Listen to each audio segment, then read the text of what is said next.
Nous sommes mercredi, merci d'être en notre compagnie, merci de regarder le Grand Talk.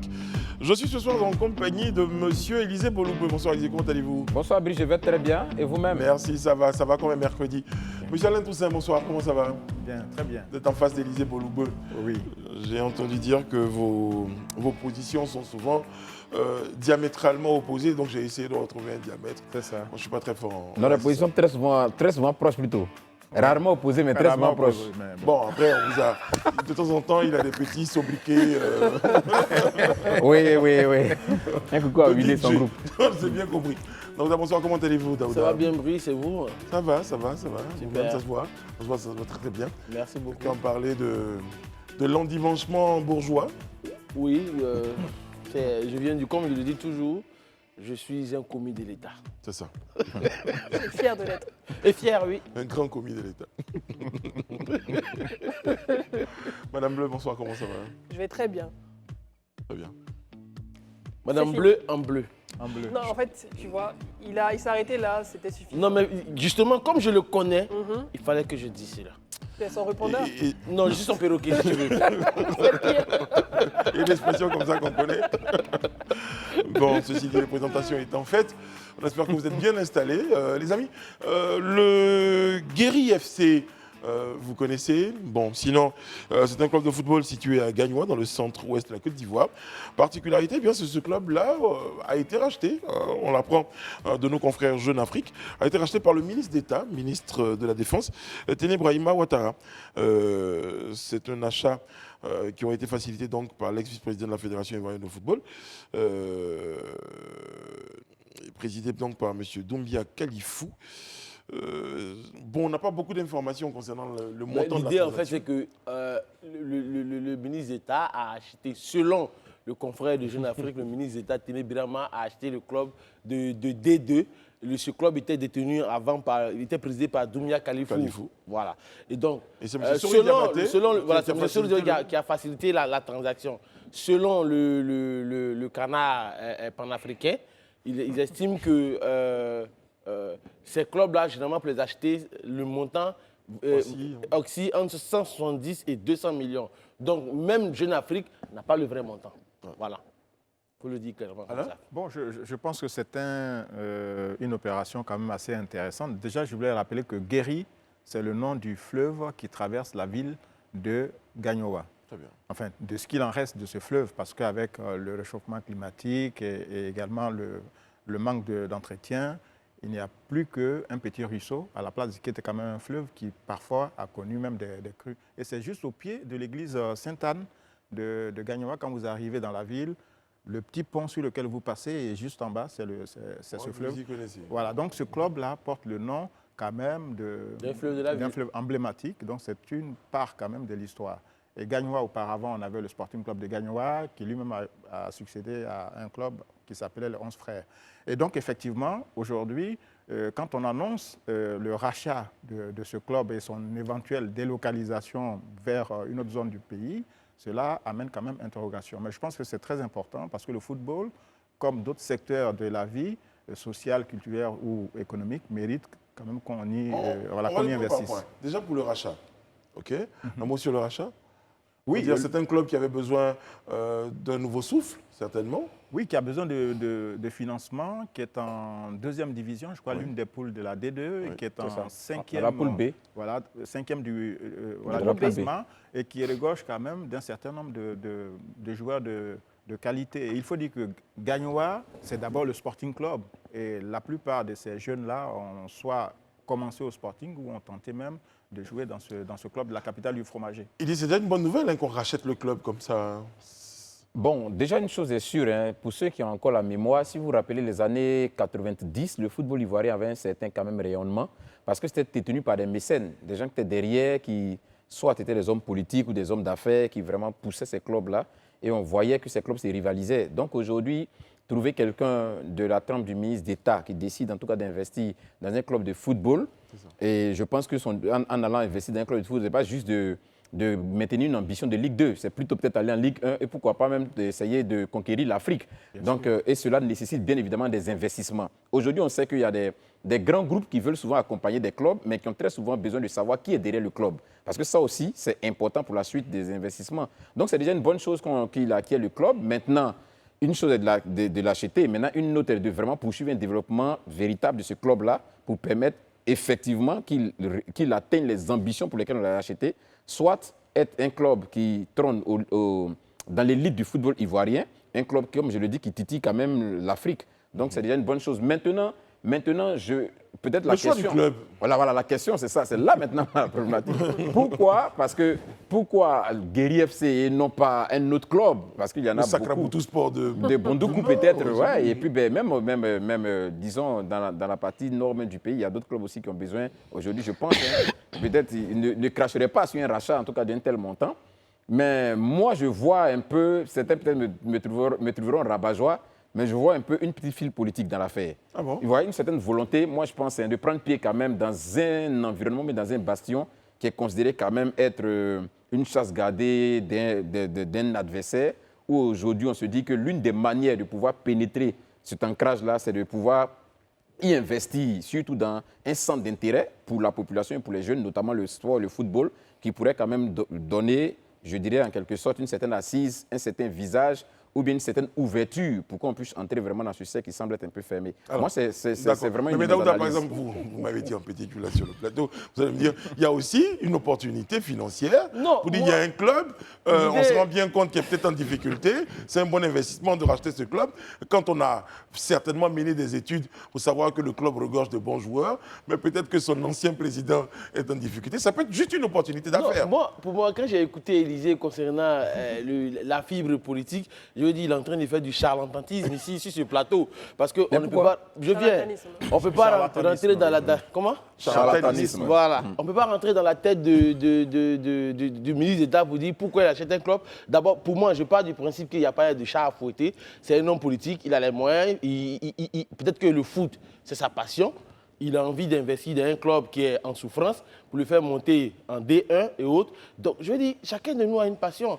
À un moment donné, il ne faut pas prêter d'intention forcément politique. Il a le droit de Oui, mais on ne peut pas analyser de la tête de Tu peux quelqu'un. avoir ta propre analyse, mais Oui. je veux dire... Moi, par refuser exemple, son je peux analyse alors qu'on imaginer n'a pas que c'est vraiment pour des raisons. d'informations. c'est pour- Justement, moi, je et pense que c'est ça le Non, ça véritable... veut dire on n'a pas vraiment d'informations. Là, c'est vrai que c'est une supputation, mais c'est une analyse au Oui, mais- regard de sa stature d'homme d'État, d'homme Et de ses politique ambitions. également, et de ses ambitions. Oui, mais C'est alors- tout à fait normal qu'Élysée ait ce point de vue. Je suis d'accord avec vous, mais je vais dire aujourd'hui, posons les faits de façon claire. Quand on lit l'article de Jeune Afrique, un article, c'est une brève même qui a été écrite, disons, en 3 paragraphes, où on ne l'approche pas, on ne lui demande pas sa version des faits. Lui-même, il n'a rien dit. Non, mais Il a toutes les dit... infos on a qu'on d'autres publie, éléments on autour ne de demande ça. jamais On peut pas- à Oui, ceux qui mais sont au cités. moins, je Daouda, pense on ne peut qu'on- pas avoir tous ces éléments dans un article. Mais pourquoi pas? Non, on parle du ministre. Parce que même on parle le- du ministre. même le Téné montant. Non, je vais terminer. On parle du ministre Téné Birahima. On connaît sa stature politique. Oui. Il y a d'autres articles qui parlent de lui. Et c'est sur la base de ces recherches qu'on fait Bien sur sûr. d'autres articles, donc sur cette personne, et également sur le club, qu'on a la possibilité de pouvoir dire, OK, au regard de tous ces éléments, je peux sortir cette analyse que Élysée a faite. Moi, en Bon, fait... alors, vous, votre point de vue, Daouda, on va Mais l'écouter pas puisque une je bonne suis fois. coupé à tout moment, et que le mec ne réagit pas. Mais surtout, non, mais c'est surtout, moi, je veux entendre votre point de vue. Mon point de vue à moi, Oui, c'est que je voilà. dis, pour moi, il ne faut pas prêter d'intention forcément aux hommes politiques. Il n'est pas le premier homme politique à détenir un club en Côte d'Ivoire. Notamment, on connaît... Mais personne n'a dit que c'est le premier. Je peux continuer? Merci, M. Brice. Il n'est pas le premier homme politique à avoir détenu un club de football. On a la famille Bictogo, Adama et Salif Bictogo qui ont le Stella Club d'Abidjan Mais ça, ici. c'est un peu bien plus tard. Oui, mais qu'on le veuille ou non, je veux dire, ça peut être, le foot peut être sa passion. Il a le droit en tant que ministre, qu'il soit ministre d'État, président ou qui que ce soit. Mais Daouda, justement, parce que là, je suis obligé de vous On interrompre. n'avait pas dit Moi-même, qu'il n'avait pas le cette droit. fois, c'est moi-même maintenant.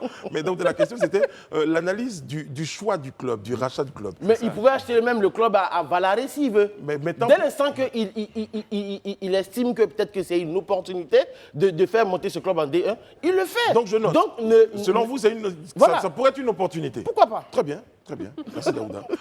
On y est arrivé, finalement, mon ami.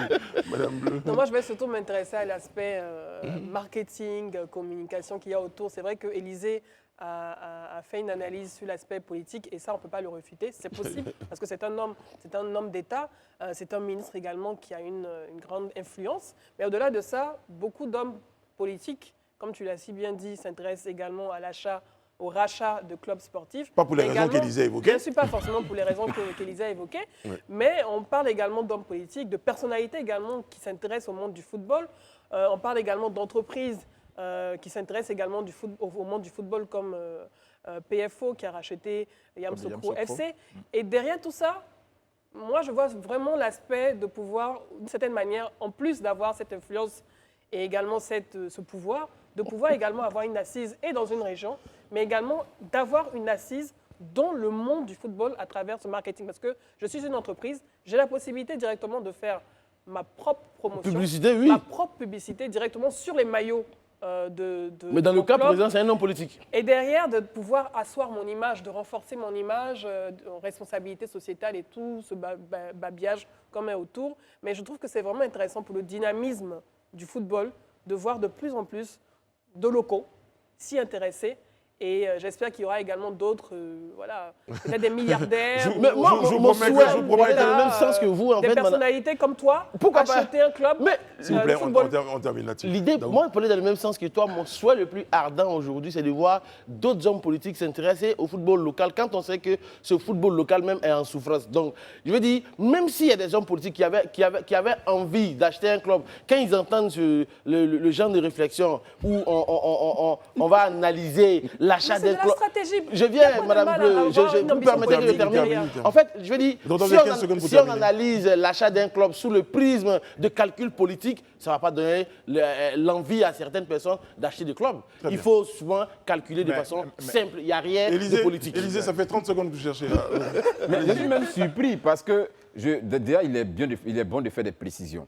À aucun moment, quelqu'un ici n'a dit que c'était mauvais qu'un homme politique rachète un club. Je n'ai pas dit ça aussi. Voilà. Donc, ça, c'est bon déjà de préciser ça. Deuxièmement, je voudrais déjà faire savoir que ce n'est pas quelque chose qui est inédit dans le sport, je dirais même au niveau mondial. On a de grands hommes politiques qui ont dirigé, qui ont été des mécènes de clubs. On a Bernard Tapie, on a Berlusconi en Italie. On a de grands hommes d'État qui ont dirigé des clubs et même dont la notoriété a été portée même par ces clubs. Donc, qu'on le veuille oui ou non aujourd'hui, on sait que le football reste un élément essentiel et indispensable pour l'émulation des populations. Comment est-ce qu'on peut essayer de pouvoir attirer le regard vers soi? On se dit, en prenant un club, et je le répète, je le dis, je ne dis pas que c'est ce qui s'est réellement passé, je suis en train de mener une analyse. En prenant, aujourd'hui, on va faire de la simulation. Vous évoquez ça dans le chapelet des possibilités. On fait même de la simulation. À supposer qu'il prenne le club aujourd'hui, qu'il ait pris déjà le club, qu'il ait acheté le club. Ce club est en D2, il est en 5e position du groupe B. Au bout de 3 mois, ce club se retrouve peut-être en Ligue 1, qualifié pour la Ligue 1. Au bout de la saison qui s'achève, le club s'en va en comment on appelle ça? En Coupe d'Afrique. Mais vous imaginez la notoriété que lui aura. C'est ce que je dis, la notoriété qu'il aura à partir de ce moment-là, même que peut-être sa position politique actuelle n'aurait pas pu certainement lui donner. Donc ça vous dit que ce n'est pas forcément fortuit. C'est pas forcément fortuit. Quand tu analyses aussi Téné Birama aussi, quand on regarde son parcours politique, c'est quelqu'un qui est très effacé. Au moins ça. À part le conseil régional qui gère, à part ça, c'est quelqu'un qui est très effacé politiquement. Justement, ça va être la question. Mais justement, le rapport, c'est parce que quand on dit, on veut faire une corrélation, le club va en D2, ça lui apporte une influence, donc politiquement, il va avoir des bénéfices. Non, il ne faut pas dire ça. Non, il ne faut pas dire ça forcément. Il n'y a rien de Il peut simplement aimer le foot et investir. Il n'y a rien d'étonnant, Daouda. On peut avoir de l'influence et être réservé. Raison pour laquelle, on n'aura pas vu faire un communiqué et venir annoncer avoir fait le rachat de ce club, tout simplement. Moi, je pense qu'il faut la... C'est tout effet de stratégie. Brice, termine pas ça, s'il te plaît. S'il te plaît, juste pas ça. Juste pas ça. 15 secondes, vous insistez. Non, voilà, je termine juste 15 secondes. Oui. Pour dire que peut-être Daouda ne veut pas l'entendre, mais le foot... Non, mais le foot, d'une manière ou d'une autre, contribue à rehausser ou à rabaisser la notoriété de quelqu'un. Et j'en veux pour preuve. Il y a un homme politique le plus important aujourd'hui en Italie, il s'appelle Silvio Berlusconi. Berlusconi n'a tiré toute sa notoriété que dans le sport, que dans le football. C'est qu'il l'a amené même au firmament de la politique en Italie. Donc ça dit qu'aujourd'hui, il ne faut pas qu'on minimise... Après, je nuance ça quand même aussi, Élysée. Pour Berlusconi, il n'y avait que le sport qu'il a mis. Les médias. C'est pour ça que je Oui, mais Berlusconi, vous n'avez pas connu Berlusconi en Côte d'Ivoire à cause des médias. là. On a connu Berlusconi parce qu'il est le président du Milan AC. Non, ça, c'est ce que tu dis. Non, non, Moi, c'est je la l'ai connu en tant réalité. qu'homme politique. Je ne l'ai pas connu en tant que président du Milan AC. Mais il est devenu homme politique après avoir été président du Milan AC. Élisée, Daouda, s'il vous plaît, vous ne direz pas qu'on vous interrompt. Hein, vous faites la même chose. Élisée, donc ce que vous voulez dire, on retient de votre point de vue, c'est que... Allez-y. Ce que je veux qu'on retienne de mon point de vue, c'est que le sport, d'une manière ou d'une autre, peut contribuer à rehausser la notoriété d'une personnalité. Et si effectivement la chose se déroule comme prévu, c'est pourquoi j'ai fait cette simulation. Si aujourd'hui on passe de la Ligue 1 à la Ligue 2 et la Ligue 2 à la Ligue 1 et qu'on se retrouve sur le continent africain, d'une manière ou d'une autre, l'influence et la notoriété de cette personnalité politique-là va forcément augmenter. Peut-être même pas au niveau de ce qu'elle est aujourd'hui. Donc c'est une réalité, c'est des choses qu'on ne peut pas jeter du revers de la main. Après ça, il pourrait être président de la République, pourquoi pas? Puisque son influence a tellement augmenté. Bon, là, c'est vous qui suivez. Non, je m'appuie sur son analyse. Mais tu vas sur ta propre analyse. Non, je m'appuie sur son analyse. Non, mais bon, après, il y a d'autres hommes, il y a d'autres personnalités. C'est vrai, Mme Blanc n'ira pas jusqu'à avoir les photos du président du club sur les maillots. J'avoue que ça, c'est un peu fort. C'est possible, Parce c'est que un club. Hein. Même Pablo Escobar n'a pas osé. Le culte de la personnalité. Allez-y, Alain. Bon, alors, on va sortir de pourquoi ou pas. Je pense Bon, que surtout l'opportunité aujourd'hui. On va évoquer la question de l'opportunité du rachat d'un club. Qu'est-ce que ça apporte aujourd'hui au football ivoirien? On va sortir de ce que ça rapporte à la personne qui l'a racheté. Mais globalement. Alors, le football ivoirien, il est à l'image aussi du monde de la culture qui souffre d'un problème de sous-investissement. C'est-à-dire qu'on a très, très peu d'entreprises ou de mécènes qui acceptent d'investir de l'argent pour faire vivre ce secteur. Pourquoi? Donc, pas rentable? On pense que ce n'est pas rentable, mais quand on ramène quand même le foot, par exemple, à la question des droits de retransmission payés par les chaînes maintenant, puisque tout cela est organisé avec la Fédération ivoirienne de football, on ne peut plus dire que le football n'est pas rentable. Simplement, il faut créer de l'émulation, faire en sorte que le public retrouve le chemin des stades, ce qui est quand même rare depuis une trentaine d'années, où les clubs jouent quasiment devant des gradins qui sont vides. Donc cette opération me paraît quand même intéressante à plus d'un titre, parce que le club a l'avantage déjà d'être en deuxième division. Donc il y a la possibilité d'ici 1 an ou 2 que ce club monte en première division. Maintenant, le profit qu'il en tire, je suppose qu'il y a une société à objet sportif qui va gérer ce club. Donc en tant qu'actionnaire principal, il en tirera des bénéfices. Ça, c'est sur le plan économique. Bien sûr, sur le plan social, le football, c'est un moyen d'intégrer, d'insérer des jeunes. Et on sait qu'il y a beaucoup de jeunes aujourd'hui qui rêvent de devenir des Ronaldo ou des Drogba, etc. Et à travers le football, à travers un club comme celui-là ou d'autres comme le Sporting, en tout cas dans ma région, beaucoup de jeunes ont pu être sortis de la précarité. Sur le plan social, donc c'est dans cet argument. Maintenant, sur le plan même, je vais dire, du dialogue, des cultures, du dialogue entre les communautés en Côte d'Ivoire. On dit, bon, il est président du Thiologo, c'est ça. Le conseil régional du Thiologo. Voilà. Et puis, il va acheter un club donc il est ouvert dans le Gore, et il est même fort probable que ce club soit peut-être délocalisé dans le nord du pays. Je pense que ce serait peut-être pas forcément la bonne approche, parce que ce club, c'est l'histoire, c'est le patrimoine de la ville de Gagnoa. Vous voyez, il a été fondé par une famille qui est installée, qui vit, qui est originaire de Gagnoa, et je pense que la population ne verrait pas d'un bon œil que ce club soit délocalisé ailleurs dans le pays. Moi, je rejoins Élisée pour dire que dans tous les attributs dont il a besoin pour asseoir sa stature d'homme politique ou d'homme d'État, ben le foot, le club, est un de ces attributs-là. Voilà, parce qu'il investit dans un domaine qui intéresse la jeunesse et qui a aussi l'avantage en fait, de fédérer toutes les générations. À Gagnoa, on est attaché au football, le Sporting et puis le Guéry FC. Mais moi, quand j'écoute, monsieur Alain, quand j'écoute tout ce que vous venez de dire, le côté social, le côté économique, l'insertion d'un jeune, je veux dire, je préfère m'arrêter là. Et ne pas aller dans une interprétation sous le prisme de calcul politique. Il n'y a pas d'interprétation. On a cité Silvio Berlusconi. Vous l'avez connu Premier ministre, mais moi je l'ai connu président du Milan AC. Donc, il est devenu Premier ministre de l'Italie en 2001 ou 2002. Ça ne veut pas dire que tout le monde, tous ceux qui rentrent en politique, tous ceux qui achètent un club, ont des ambitions politiques dans la région. Monsieur Daouda, oui, je suis d'accord, monsieur Toussaint. Monsieur Daouda, le régime des ayatollahs, c'est en Iran, ce n'est pas en Côte d'Ivoire. On a quand même le droit d'avoir une opinion. Oui, comme moi aussi. Voilà. Et, bon, Non, mais opinion, on moi, je respecte pense la que- vôtre. C'est pour ça, Donc, c'est pour ça que acceptez. justement, Voilà. justement, on va juste inscrire la possibilité évoquée par M. Élisée Boloube dans le long chapelet de raisons qui pourraient Oui, bien sûr, motiver. L'achat Parce du qu'il- club. Il ne cracherait pas sur, je sais bien, même s'il y a de la notoriété, je vais dire non, il ne cracherait pas. Donc si, Et puis, voilà. insistant encore sur, tu as donné des points intéressants, l'impact économique et tout, mais quand même, le football, c'est beaucoup d'argent, c'est beaucoup de milliards oui. qui sont générés chaque année. De 2016 à 2017, en tout cas pour la saison 2016 à 2017, c'est 22,7 milliards de francs CFA qui ont été générés par l'industrie du football. Le football, ce n'est pas uniquement les joueurs, ce sont les entraîneurs, ce sont les équipementiers, également les médecins qu'il y a autour. Il y a toute une industrie qui est il y a un écosystème autour, en fait, un ouais. écosystème. Et les jeunes également bénéficient derrière parce que les installations qui sont mises en place pour permettre aux jeunes de s'entraîner, de pouvoir apprendre. Il y a également les clubs, même au-delà des clubs, les écoles où on a l'e-sport, études également qui sont mises en place. Donc c'est beaucoup d'argent. Et puis, ce sont les transferts aussi après. Exactement. Et Mais c'est ces quand même joueurs-là. 2500 emplois. Mais j'espère qu'ils ne vont pas sauter par là en sont France créés chaque directement. année. Mais, ouais, ok, merci. Merci beaucoup, Abdel. Je veux dire, on peut supputer sur les raisons d'un rachat. Moi, je vais évoquer une situation que je connais très très bien. Lorsque Fabrice Sawignon rachète, par exemple, Vibe Radio à l'époque, qui devient Life ensuite, ben, déjà, parce que c'est un investissement, Oui. voilà, c'est un homme d'affaires C'est qui ça. regarde une opportunité. C'est ça. Mais après, on est allé également sur le fait que posséder une chaîne de radio pour Fabrice Ça va, Sawignon, une assise. Ça contribue à l'influence. Ça contribue Exactement, à une certaine l'influence. influence. C'est Donc, comme du le coup, foot. c'est une ça va- notoriété. mais est-ce que ça va...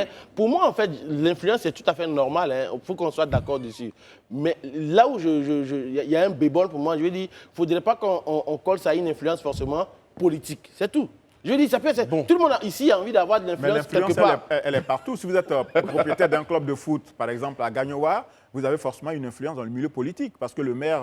Mais ça ne veut pas dire qu'on a vous des écoute pas. intentions politiques dans la région. C'est ce que je dis. Ce qui est sûr, l'influence peut après prendre d'autres dimensions. Bon. Et monsieur le ministre de la Défense, je pense quand même, avec la statue qu'il a, il a forcément d'autres ambitions que de demeurer ministre de la Défense pendant 20 ans.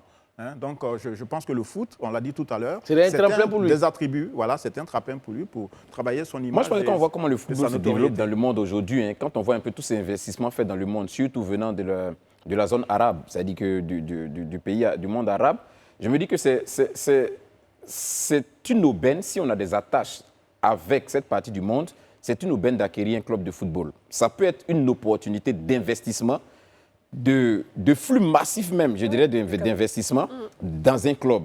Et quand on sait que pour quelqu'un quand même qui a une certaine notoriété, qui a une certaine, je dirais, qui est un homme d'État, Et qui a un qui a carnet d'adresse, c'est des éléments qu'il ne faut pas Et puis, occulter. il n'a rien inventé parce qu'on parle de diplomatie sportive. Tu as parlé du Qatar. Le Qatar qui rachète le PSG, Le PSG, qui rachète d'autres Manchester clubs. City. Exactement. On voit également le Rwanda qui est sponsor, qui sponsorise Arsenal. Mais je veux dire, c'est de la diplomatie sportive. Derrière, on parle de rayonnement. On parle d'influence qui s'étend au-delà de nos frontières. Et il n'y a pas de mal. Il y a M. Dangote dont l'ambition reste aujourd'hui de racheter Arsenal, sûr. qui depuis 3 ans devait acheter Arsenal, mais les coûts étaient C'est montés à un un moment, outil il a d'influence renoncé, mais il puissant. continue de maintenir le projet de racheter le Mais football club il est en- d'Arsenal. Il est en Certainement, discussion les- pour acheter un club français en ce moment. Et on voit comment le football déchaîne les passions, et c'est tout à fait normal que ce soit des États, des hommes politiques ou des personnalités qui décident d'investir leur argent dedans, parce que derrière, c'est votre influence Qui compte, même Je pas terminerai- forcément je avec une terminerai- façon politique. je terminerai- Devenir dans la région. Je terminerai. Au moins, on par- peut le dire. Chacun sa raison. Voilà. Et moi, je connais justement sur ce plateau. Après, Daouda, vous allez me dire ce que vous en pensez. Il faut lui faire le cadeau. Je connais sur ce plateau. surtout. Eh bien, j'ai un petit cadeau pour vous parce que sur ce plateau, je viens de faire moi mes recherches. Et je sais qu'il y a M. Alain Toussaint, par exemple, Avec, qui, lui, avec une amie. avec une amie, il a un club, il a acheté un club. Ah bon, qui s'appelle- Alain Oui, Non. bien sûr. J'ai Fondé. retrouvé même le maillot. Fonder un Non, club. il n'a pas Montre racheté, bien ils le ont maillot. fondé Ils le ont même club. On a fondé, fondé depuis voilà, 2 ans fondé et un demi. club. Voilà. Donc, Montre bien le maillot. Voici le maillot L'Atlético Guy Berrois. de Guy de Berrois. Guy Berrois. Voilà, ça c'est le maillot de Didier. Ça, c'est le maillot de Didier Drogba. Voilà, qui- Voilà, donc voilà de Wow. Ah, c'est un Voilà, qui a été pensionnaire offert. c'est un pensionnaire Et du c'est club pour- Et c'est non, pour c'est Daouda. il est originaire de Mais Guy Berrois. là-bas, il y a quel nom ça, non Daouda. Non, là-bas, il y a quel nom Ici c'est Alain, je suis le Je numéro préfère, 9. je préfère Non, Alain. je vous donne Je préfère Alain. Alain, je préfère. Le maillot Allez, de je vous donne le Didier. maillot de Drogba. En off, tu voulais le maillot de Drogba. Non, non, je voulais Mais bien pas le sûr, maillot tu de voulais Drogba. le maillot de Drogba. en Jamais off. le maillot de Drogba. Je préfère le maillot Alors ce d'Alain. club quand même existe depuis 2 ans et demi. porté par une dame, donc originaire de cette région des Guibérois, Agnès Le Rougnon. Et c'est quand même près de 200 millions qui sont investis. Oui. Il y a 21 jeunes, il y en avait 22, il y en a un qui est parti pour des raisons familiales. Mais c'est de l'argent au quotidien. Et aujourd'hui, ils sont en division district. D'accord. Mais quand ils affrontent le Sporting, en tout cas l'équipe réserve du Sporting, ils arrivent à faire de bons résultats. Ils ont déjà été battus, enfin ils ont battu l'équipe réserve du Sporting. Ils ont fait 3-2 avec le Guéry FC à l'issue d'un match quand même qui était très haut niveau. Disputé. Donc investir dans le football, c'est une bonne chose. Ça permet de détecter des jeunes qui peuvent apporter quelque chose de nouveau au sport national et puis surtout d'en sortir un certain nombre de la pauvreté. Voilà. Hein, c'est vraiment très, très important et je pense que on verra le prochain match contre le Guéry FC. Voilà, un match amical. On ira vous soutenir juste pour le maillot de Didier Drogba. On va les soutenir. Voilà. Même si je sais que le Guéry FC va vous battre. Voilà, vous commencez déjà. Parce que le Guéry FC maintenant est en 2 semaines. Il faut penser aux joueurs. C'est ça. Parce que, ça, comme on a dit, c'était une transaction, donc il y a peut-être une sollicitation. L'ancien président a dit, allez, écoutez, c'est très difficile, je cherche quelqu'un. Et c'est bon pour les joueurs. C'est très difficile parce qu'on connaît tous la situation de nos joueurs, même en Ligue 1. Voilà, les salaires n'arrivent pas toujours, ils n'ont pas accès aux soins, il y en a qui n'arrivent même pas à se nourrir, à se vêtir, à dormir comme il faut, etc. Et je pense que l'arrivée d'une entreprise ou même d'investisseurs qui apportent de l'argent frais, cela permet quand même de voir venir. Bon. En fait, je voudrais juste préciser à Mamadou Camara qui demande à combien le Guéry FC a été acheté.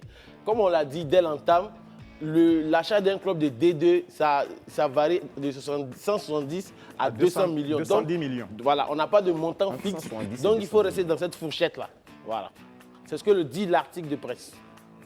Ça fait 300 millions d'euros, c'est pas grand-chose. Ouais. Enfin, c'est vous qui le dites. 300 000 euros, pardon. Voilà. C'est une bagatelle. Voilà. Bon. Nous sommes en compagnie pour la suite de M. Jean-Louis Bois, qui est à la tête de la Fondation Magic System, directeur exécutif de la Fondation Magic System. Avec lui, ce sera sécurité alimentaire au cœur du 15e FEMUA, la 15e édition du FEMUA qui s'est ouverte, donc cette édition-là, hier. On lisait sur la page de la Salfo, c'est lancé, on en parlera. Surtout du lien FEMUA et sécurité alimentaire. À tout de suite. Nous sommes de retour sur le plateau du Grand Talk. Merci de nous regarder. Le 25 avril dernier, donc la Côte d'Ivoire, à l'instar du monde, célébrait la journée de lutte contre le paludisme. Bonne nouvelle en Côte d'Ivoire.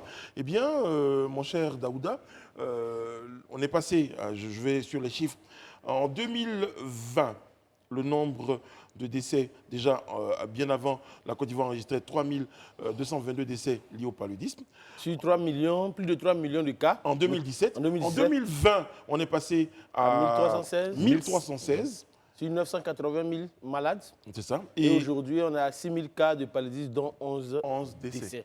On peut dire que les efforts en matière de lutte contre le paludisme en Côte d'Ivoire portent leurs fruits. Bien sûr, on constate une véritable baisse au niveau des cas de mortalité concernant le paludisme, même si cette maladie constitue toujours quand même l'une des premières causes de morbidité au sein de nos services et aussi l'une des premières causes d'absentéisme aussi au sein des entreprises et même au sein des écoles. Mais la lutte continue donc au niveau du ministère de la Santé.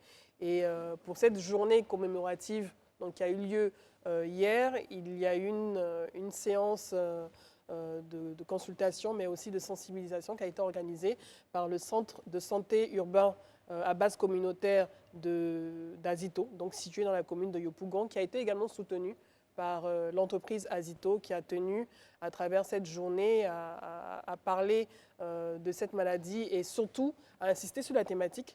Ah, justement, ça m'intéresse, ça, justement. Il est temps de parvenir à 0 cas de paludisme. Mais en fait, le problème, c'est que pour arriver à ces 0 cas de paludisme, l'État de Côte d'Ivoire a mis en place un système, je pense que le président en parlait hier justement. Beaucoup d'Ivoiriens ne savent pas que les paludismes, les médicaments pour lutter contre le paludisme, c'est gratuit. Le paludisme grave. Voilà, grave, justement, c'est gratuit à l'hôpital. Donc, quand vous partez, quand il y a un cas de paludisme grave, c'est bien précisé. Tout ce qui est les hôpitaux publics, ce n'est pas privé. Quand vous allez dans le public, c'est gratuit, on vous les donne gratuitement. Si quelqu'un vous fait payer la consultation, les médicaments, c'est du vol. Et je pense que c'est le lieu aussi d'attirer l'attention de tous ceux qui vont à l'hôpital et du corps médical.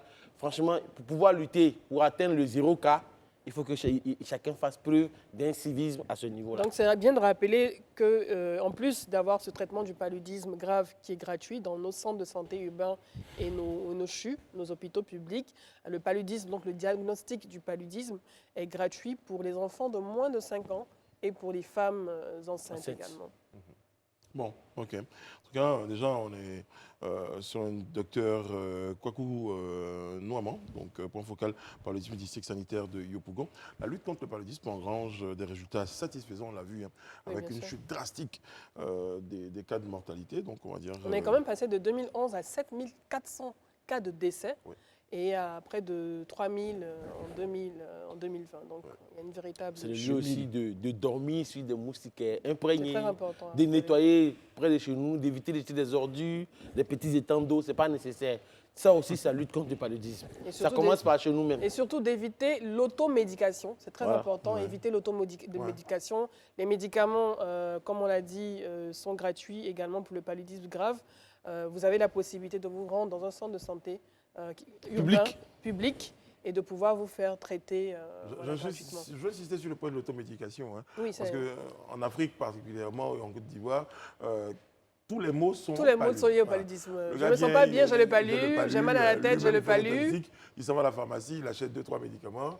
Et puis malheureusement, on dit « Ah, mais il avait un simple palud ». Exactement. Et ça, ce sont nos moments aussi souvent. Hein. En général, « Ah, t'as mal à la tête, tu ne te sens pas bien ». Ça doit être le palud, automatiquement.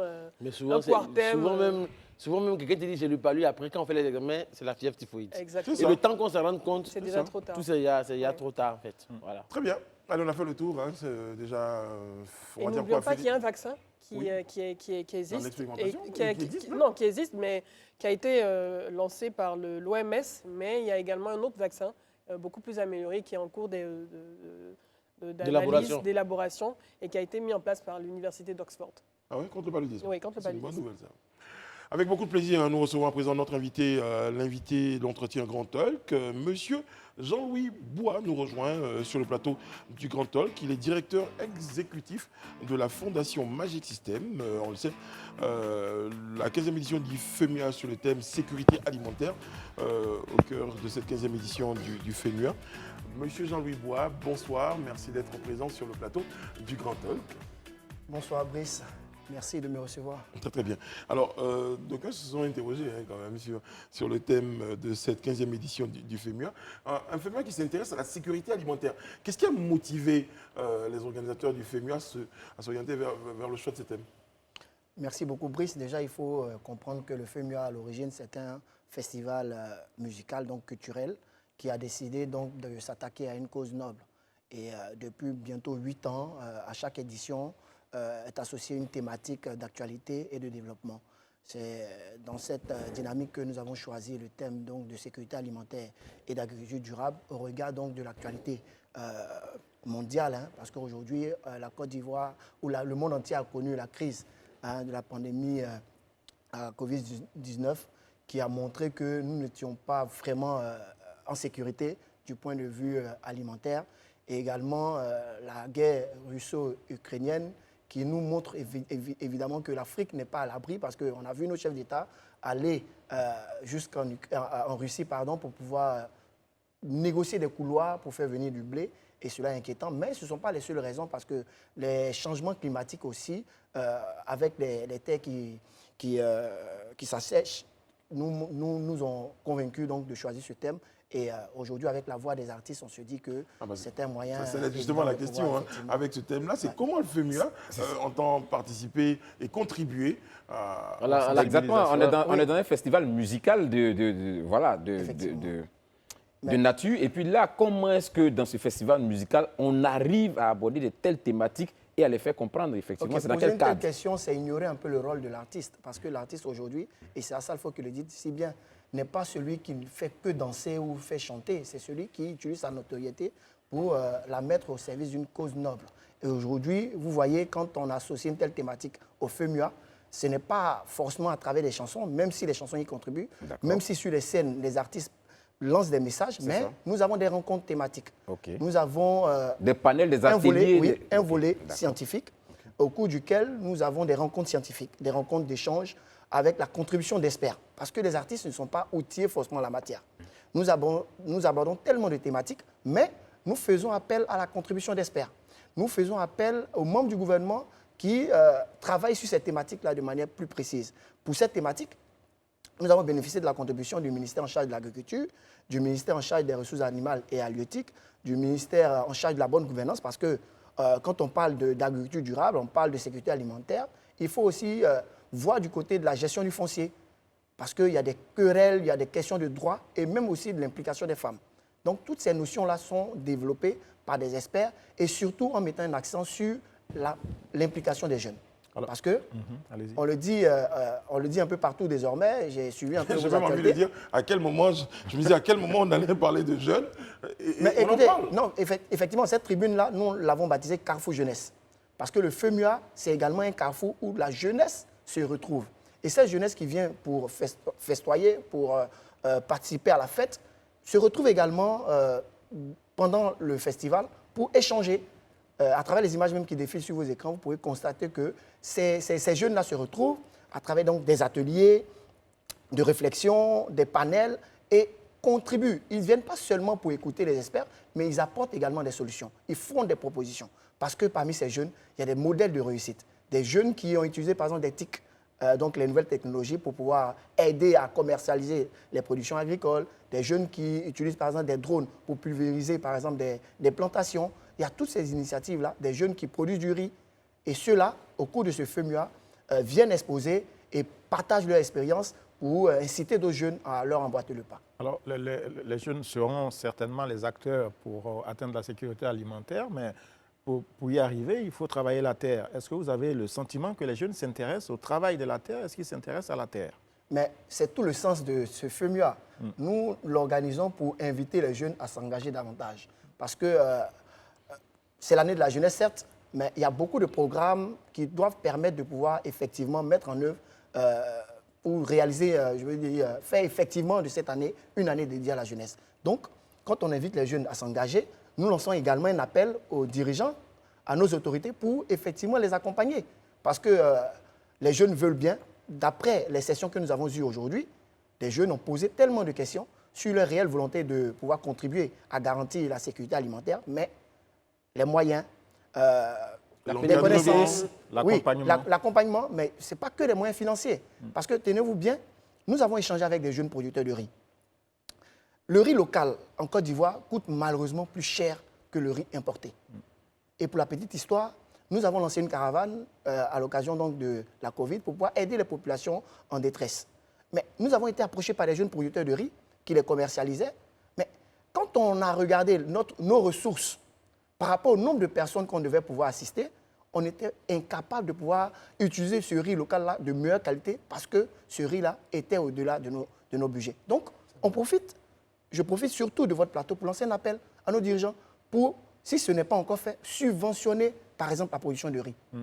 Pour aider ces jeunes-là à vendre au meilleur prix, à supporter les coûts de production. On sent que votre objectif, c'est au travers de ce FEMIA, de cette édition, c'est de booster également l'entrepreneuriat agricole. Bien évidemment. Au-delà des discussions qui sont engagées, des débats qui ont été déjà menés entre les jeunes et les acteurs de ce secteur, est-ce que, même si ce n'est pas forcément le lieu, est-ce qu'il est prévu, par exemple, de permettre de mettre en lumière ces entrepreneurs agricoles à travers leurs produits, peut-être par des stands où ils pourront vendre leurs produits pendant tout le festival?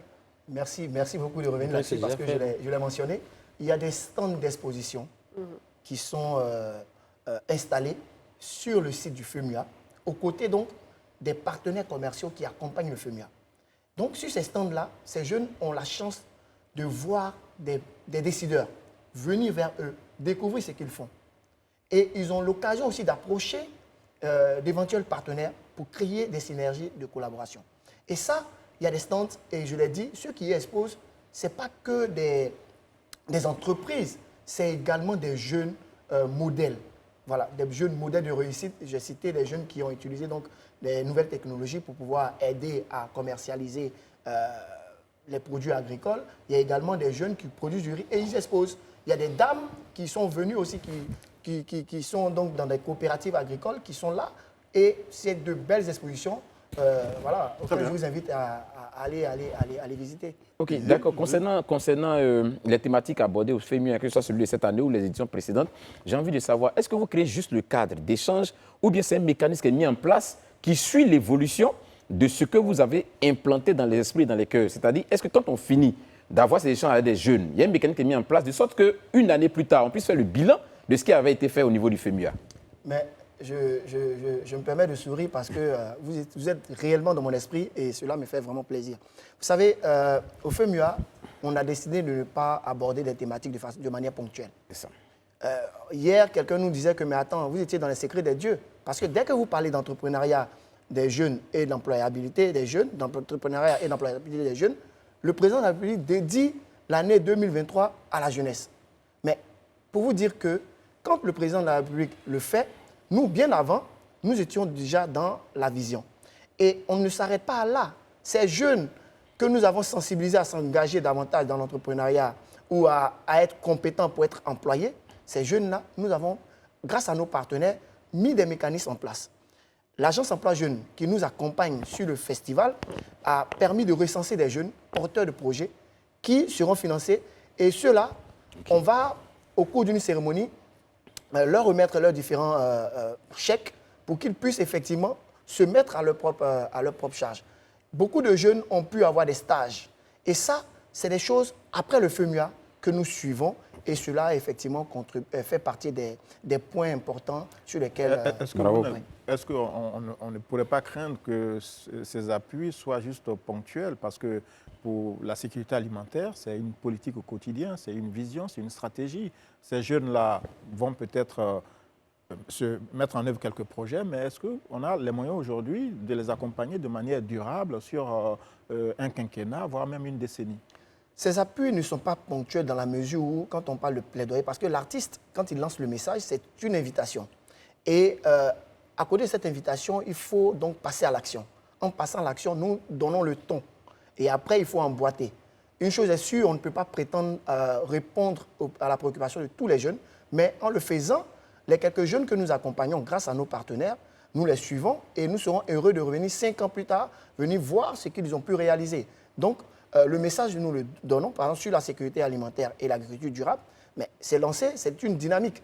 Et d'autres jeunes qui étaient encore hésitants vont comprendre que le retour à la terre avec des mécanismes modernes, parce qu'il faut le dire, aujourd'hui, il y a tellement de méthodes archaïques qui n'ont pas favorisé le développement de notre agriculture. Et aujourd'hui, c'est des messages que nous lançons, et ça, c'est à tous les niveaux. Il faut mécaniser cette agriculture. Voilà. Bon, allez, c'est vrai, les amis, on va parler musique. Le sujet est passionnant quand même. Oui, c'est très passionnant parce qu'aujourd'hui, vous savez, même les débats ont pu faire ressortir que c'est vrai qu'on parle de sécurité alimentaire, mais il est de plus en plus question de souveraineté alimentaire. Et là, pour dire que nous sommes effectivement dans cette dynamique, parce que c'est deux notions, certes, qui se rapprochent, mais avec des différences notables.